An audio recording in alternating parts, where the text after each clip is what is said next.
Oops. I just pulled my webcam down. Does it still work? Just a second. Yeah, it still works. What up?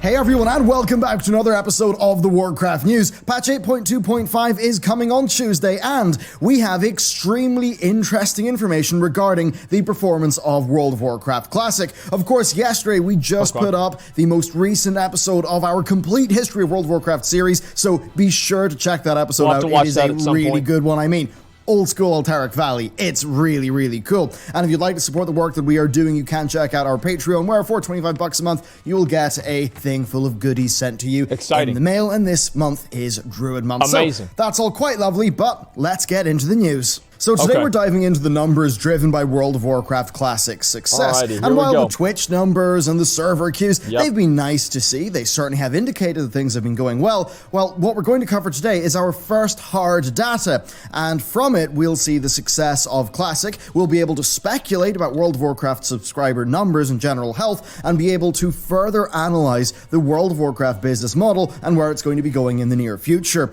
Now, this report comes from analytics firm Superdata, who have most recently published their monthly report. Now, this is just a summary. The actual reports are extremely expensive to get a hold of, and of course, they're NDA'd to help. But holy fuck, they're like $1,000. Holy goddamn, dude. thankfully, the highlights do actually cover all the data that we're going to need for the purposes of today's video. So they track the top revenue by game across PC, console, and mobile on a monthly basis. Now, World of Warcraft West ranked 7th in their June report, but it dropped off in July. Now, their August report, the most recent one, that puts World of Warcraft West at rank 3, with them reporting that the game has experienced a 223% growth in subscription revenue, but the total revenues are still below the launch of Battle for Azeroth. And there's actually a lot that we can learn from this, and we're going to start off the analysis by diving into World of Warcraft subscriptions. Blizzard, as we know, stopped reporting subscriber numbers in Warlords of Draenor. I think with them seemingly, well, just seeing it as a bit of a lightning rod, a kind of validation for those who are critical of the game, but also, and I do think correctly in financial terms, them seeing it as not being a great indicator of overall revenue. Now, I do... Well, it's not, right? I mean, it's not. Unfortunately, it's not. The fact is that Blizzard cares a lot about having their whole fucking, you know, their microtransactions and everything like that, you know? Like, that's what they're all about. You know, they don't want their whales, okay? They want their super whales. Whales are 2018. This is 2019. We're only going for the super whales.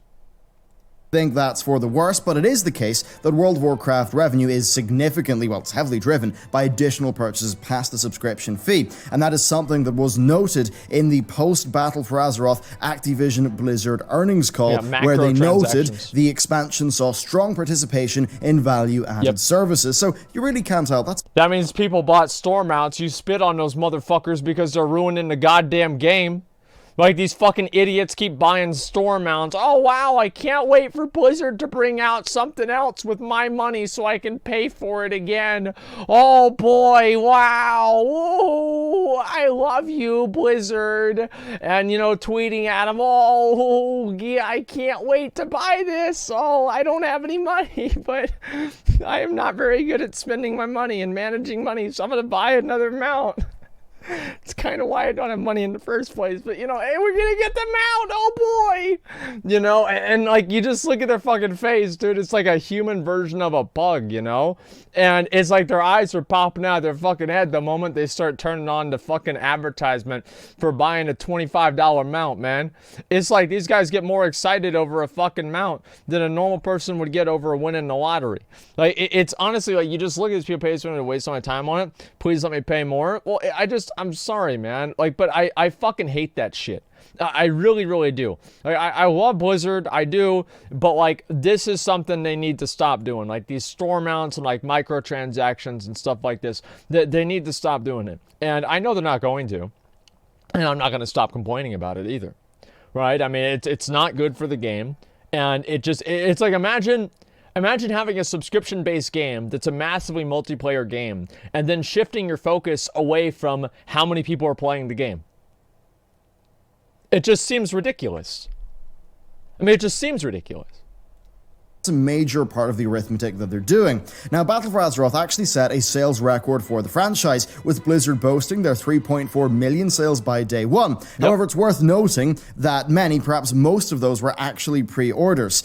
Now, this was driven, of course, by the instant level boost and the access to Battle for Azeroth's Allied Race feature, plus the leveling revamp of patch 7.3.5 that went along with it. Unfortunately, we actually have no idea how many subscribers this 3.4 million by launch day sales actually indicated, or, equated to, but we do know that Warlords of Draenor sold 3.3 million units at its launch, and it spiked just north of 10 million subscribers. Wow. And also, while it did have a cool trailer, didn't have Illidan. And on that, Illidan, through the Legion expansion, sold 3.3 million units, actually 100k less than Warlords of Draenor's launch, but still tremendously successful. And I think a lot of people are real more excited about WoD than Legion. Like, I remember whenever Legion was coming out, I was like, okay. Alright, it's like after WoD, it's like, let's see what these fucking dipshits have cooked up this time.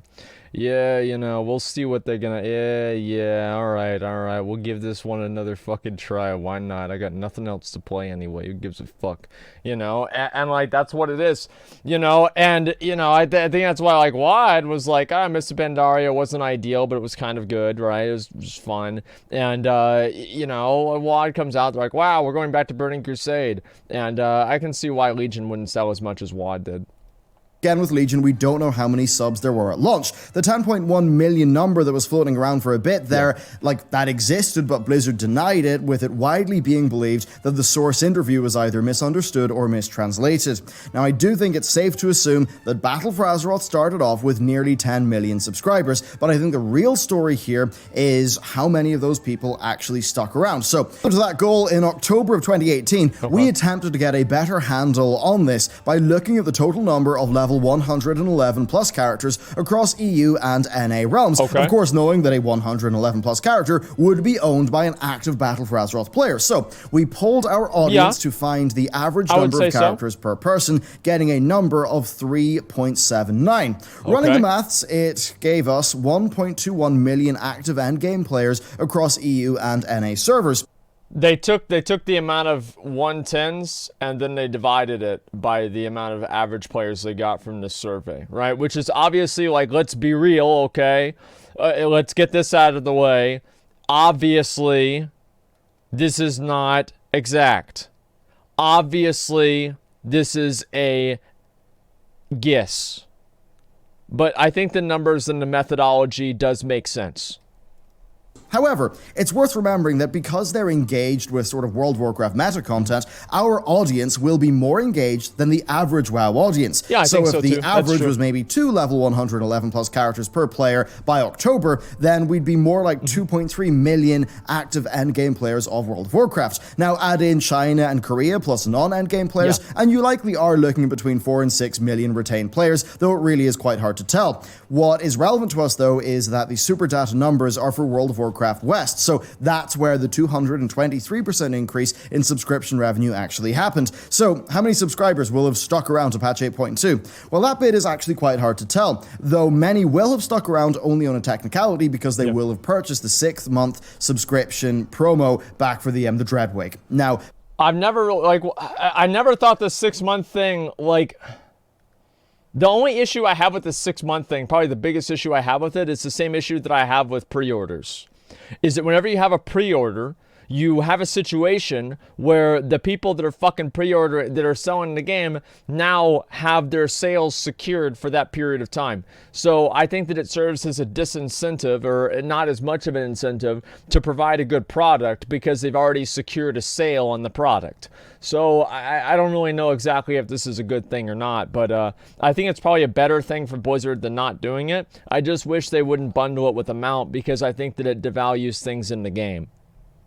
Patch 8.2 was received positively, so it likely did bring many people back, leading to an increase in subscription revenue for the month of June. Now also note that Super Data is not tracking subscribers, it's tracking subscription revenue, and this is key. This is really important because Blizzard launched another 6-month mount promo on the 27th of June 2019. How convenient. This will have led to higher than normal June and July subscription revenues due to Blizzard getting 6 months worth of money from people up front, driving up their average revenue per subscriber for those 2 months. Now, that's particularly relevant because the 223% increase is over July. That is a month that will have been bolstered by the launch of the raid and the ongoing 6-month subscription incentive. And what this actually means is quite impressive, as the subscription revenue per player for August, I expect, will have been significantly lower, because I imagine most of the classic players will just have been purchasing a single month for $15, rather than, say, their modern game counterparts who were maybe signing up to big 6-month bundles in the month previous with the big 6-month bundles for the big old super whales, you know, like, and it's like, if WoW, I think that Blizzard actually should have offered like 6-month things for people playing classic WoW, because you're gonna have so many people that come back with rose-tinted goggles and they're like, oh my god, I can't wait to play the game.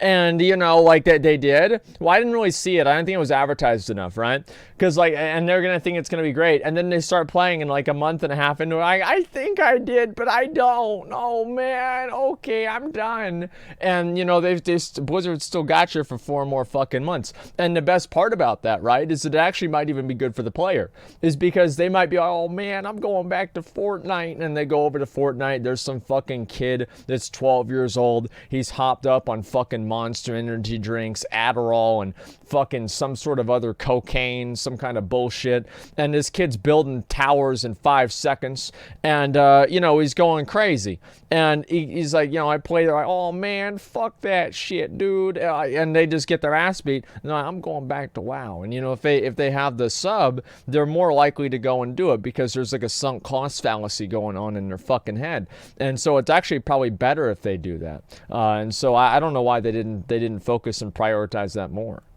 anymore, just being on a rolling 3-month subscription. Now, this change in average subscription revenue per player, that does actually make it essentially impossible to accurately predict World of Warcraft subscriber numbers. But if we were to assume identical subscription revenue per subscriber, and that maybe 8.2 had like 2.5 million Western subscriptions, then Classic would have over doubled the game's Western subscription base up to 5.575 million. However, it says 8.2. He fucked up because he said doubled it, so it'd be 8.2 million. If WoW Classic brought back 5 million people, I would be very surprised. All right, I mean, let's be real. That seems like that's a big number. Okay, like let's say that right now. That is a big number. Now, do I think that subs were as low as 2 million people? No, I don't think so. I think it was probably more like 4 or 5, maybe. Like probably a little bit more than that. The fact is, like, if you go and you look at like the retail servers, a lot of the servers are being shown as full, and I think that's because a lot of people are probably playing BFA a lot, you know. And I think people want to have an excuse to play WoW all day, and the issue is that Blizzard just hasn't been giving them that excuse. Like, they want to spend all day playing the game. That's what they want to do. Well, no, it's not a cap at all. What do you mean that's a cap? No, don't say no. Don't fucking say no. Holy sh...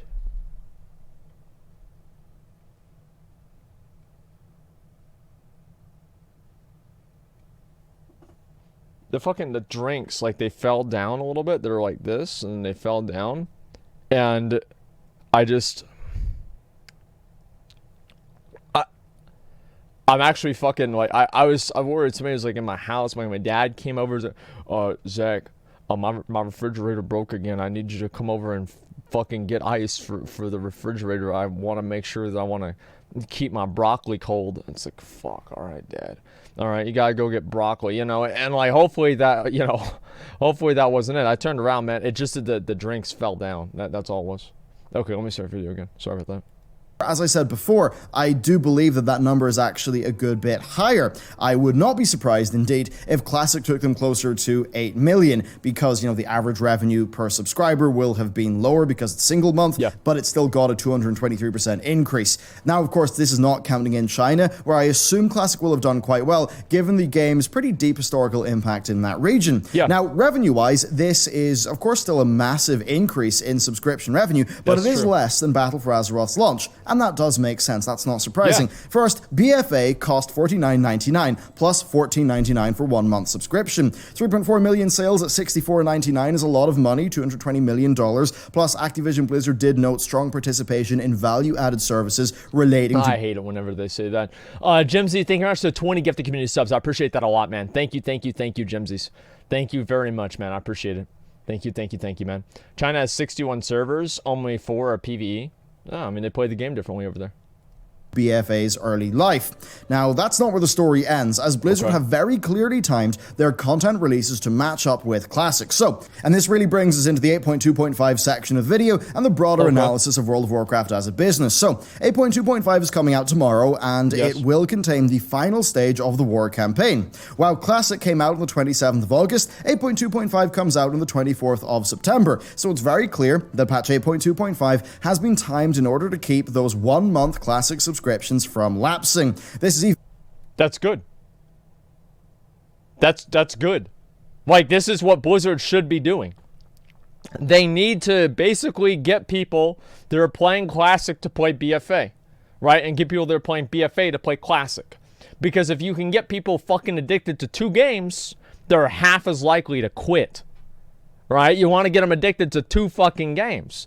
And no, that's the thing, is that like, there's going to be a lot of people, I know this might upset you guys, trigger you guys, that there's going to be a lot of people that they play Classic and they're like, okay, I'll play BFA. There's been people that have messaged me and they've even said, you know what? I played Classic and it made me like BFA more. And it's like, great, that's awesome. You're still playing the game. You're still part of the community.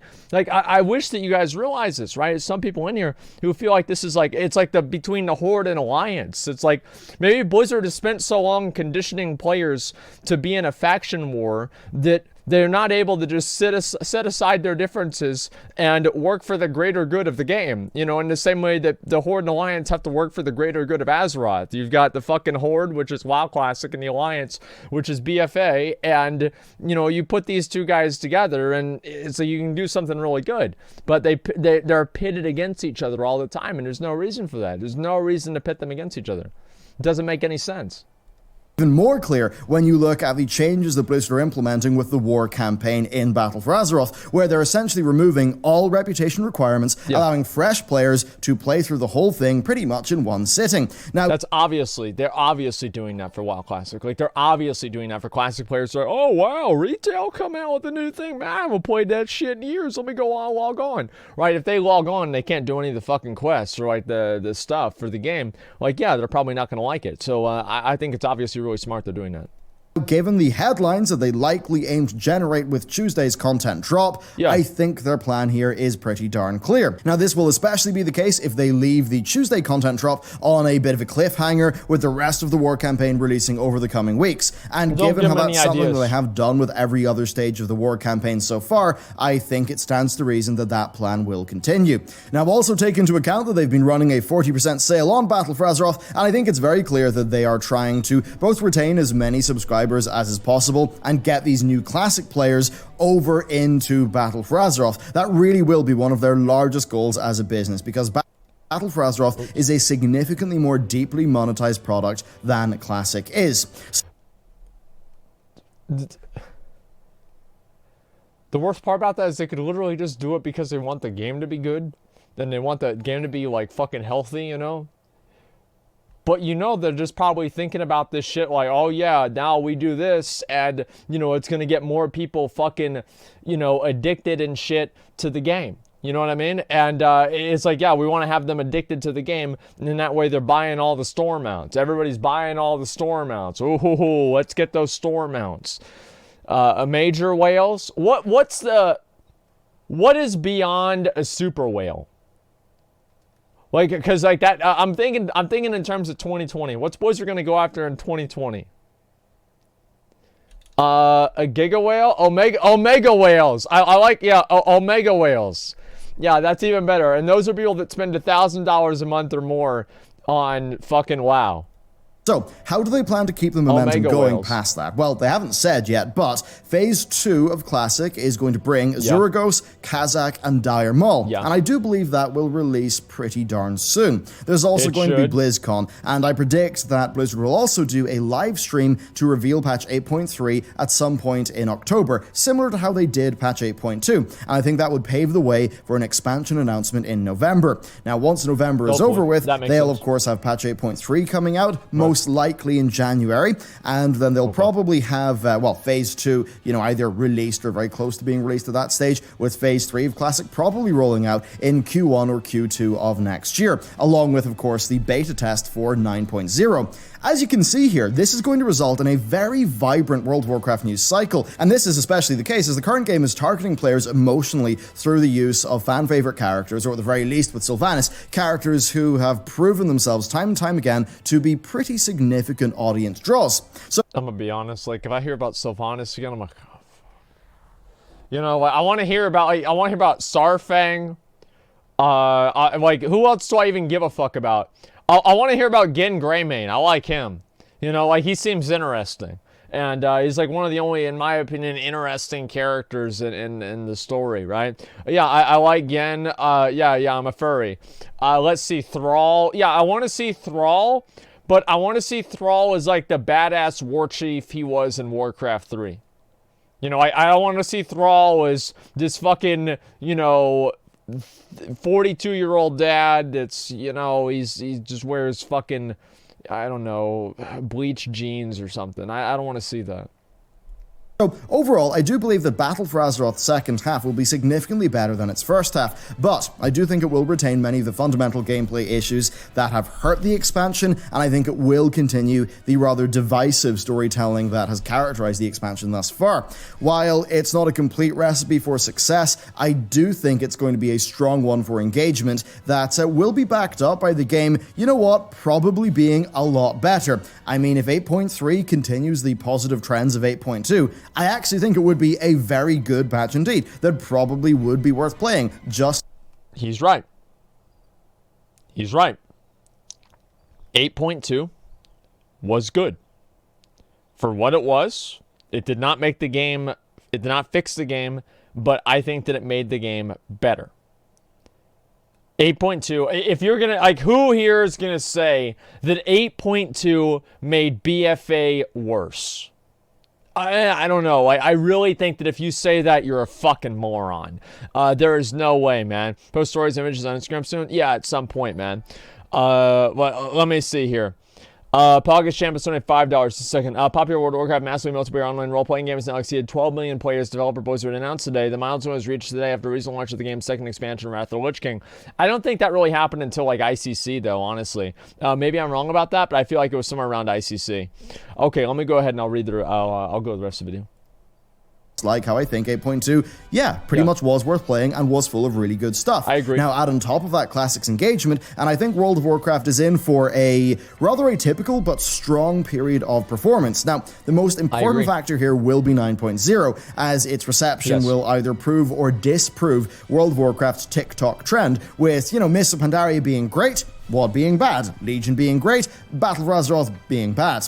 If that trend continues, then, 9.0 would be good, and Blizzard would find themselves with, we could say, Legion-like performance. Now, if that's Legion-like performance with BFA-like monetization... It is TikTok-like performance because it's being catered towards 8-year-olds. But anyway, I think that's basically what's happened, right? I mean, let's be real. Pretty much what's been happening is that you have the good expansion, then you have the bad one. And then you have the good one, then you have the bad one. Now, we've gone through BFA. I think half of BFA sucked. If 8.3 comes out and it's good, BFA will be not saved, but I'll consider it fine. Fine. It'll be fine. Okay? Won't be good. It'll be salvaged. Yeah, I'm not going to say saved. It will be fine. That's going to be a lot of money, and they'll also have Classic doing quite well. And as skeptical as one may be towards Classic's long-term retention, it is true that things like gearing just do take a long time in Classic, and while it certainly will have a dip in players, I do think that events like Anchorage and Naxxramas will be large audience draws. Yeah, of course. As for the long term of Classic, I believe that BlizzCon 2020 will have Blizzard reveal their longer-term plans. Now, personally, I've been hoping and long advocating for an old-school RuneScape-like model where the game's development would actually continue with its original spirit being the guiding force there, so we would see new WoW Classic content. I think the TBC and Wrath servers would be fine, of course, but I think that past their release, they'd mostly be a dead end as far as the business model goes. And I think when Blizzard look at what they've got here, they look at the audience that they've captured, I've got to suspect that they'd rather have themselves running two highly profitable MMORPGs that have a solid content plan, long-term viability, and a strong cross-promotional element. So there you go. That's what I think about the 8.2.5 release date, and also the analysis of the recent Super Data report. Combine this with, I think, what we're going to see at BlizzCon 2019. And, I mean, I do think Blizzard actually, I do think that Activision Blizzard's probably going to be going in a good direction. Now, I say that in terms of its stock price, not necessarily in terms of the quality of its games and the respectfulness of their business models toward. Okay, so what he's saying is that they're going to make more money, but the games are still going to have a bunch of microtransactions. I think that everybody knows that's true. The fact is that, like, yeah, of course that's going to be the case. But I do think that Blizzard, if they wanted to develop WoW Classic kind of as a parallel to current WoW, I'd be okay with that. I think that'd be really cool. But I just worry that somehow they'd fuck it up along the way. And hopefully that's not what happens, but I think that it would be. Okay, it's a bad idea. Bellular wants it, and it's good. You agree? Well, no. If you think I'm banning you, you're stupid. Okay, I didn't say that. I've always said that I wanted WoW Classic. I did. Okay, yeah, you're stupid. Like that's not what I said at all. What I said before, right, is that I would like to see Classic WoW. Here is my official stance on Classic Plus versus Burning Crusade. The realist in me wants Burning Crusade. The optimist in me wants Classic Plus. That's how I feel. I don't really care about seeing Wrath servers, personally. It's not particularly important to me. But that's how I feel. So, do I want Classic Plus? Yes, I do. But at the same time, I think Burning Crusade would be safer. And also, I feel like Classic Plus would run into a number of confusing elements, such as going through and dealing with issues like the Lich King or Burning Crusade or Illidan, for example, but not in Burning Crusade or not in Wrath of the Lich King. So, like, how would they do that? I don't know. I think it just depends. Towards the players, but certainly if I was going to be throwing money into a game stock, I have a feeling that, well, I don't think they're as undervalued now. I think if you were buying stock before Classic, then, well, a good bit before Classic, then I think they would have been undervalued given their long-term trajectory. But if you consider Modern Warfare seemingly being quite good, and what I think Blizzard have got planned with Overwatch 2 and Diablo 4, yeah, I think they maybe even still could have an undervalued stock. Now, that said, there is a lot to suggest that the Call of Duty Competitive League and that the Overwatch League are significantly overvalued, that they're not generating revenues in line with their, I believe, upwards of 20 million per team spot sales, sales. They're not.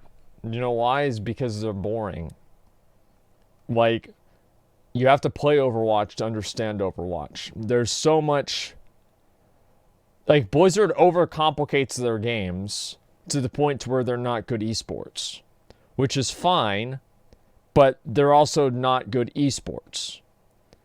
Like, and also, like, Overwatch, and Blizzard has this issue where, like, somehow the most boring meta always ends up being the best one. It's like, why is it not like having 5 Widowmakers? Like, having 5 Widowmakers, you can't have that. I think you only have one on a team, right? Or something like that. But you have 5 Widowmakers, and, like, this is fucking people sniping the shit out of each other. That'd be fucking badass, right?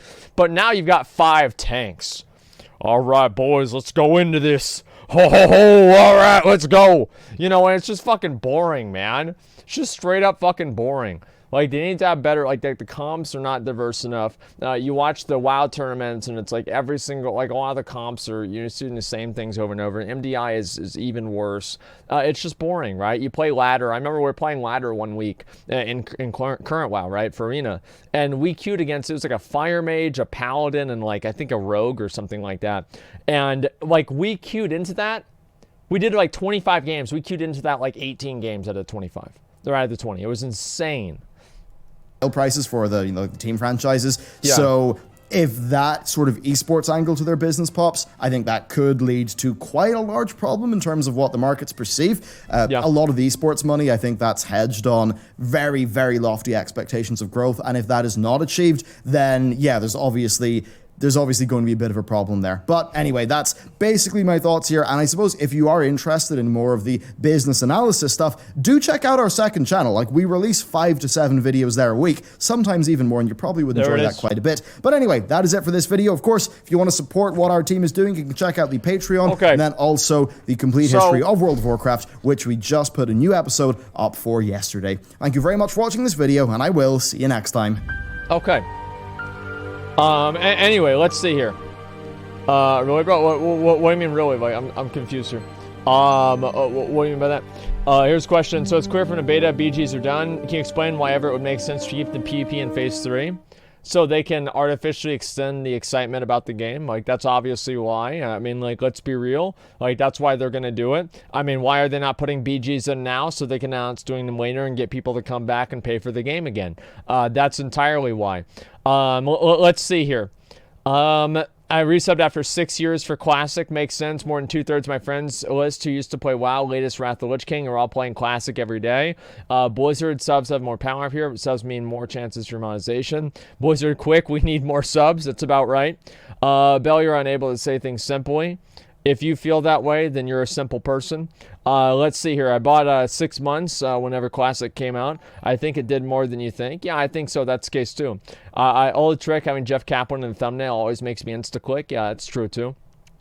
If you start Classic WoW, I might as well say goodbye to life. Good. And it sounds like we think we do, and we did. That's very true. Biggest issue with modern WoW's philosophy is they're trying to corner the market. It's already been cornered. Yeah, I know, man. That's very, very true, too. Okay, so listen, I want to go ahead.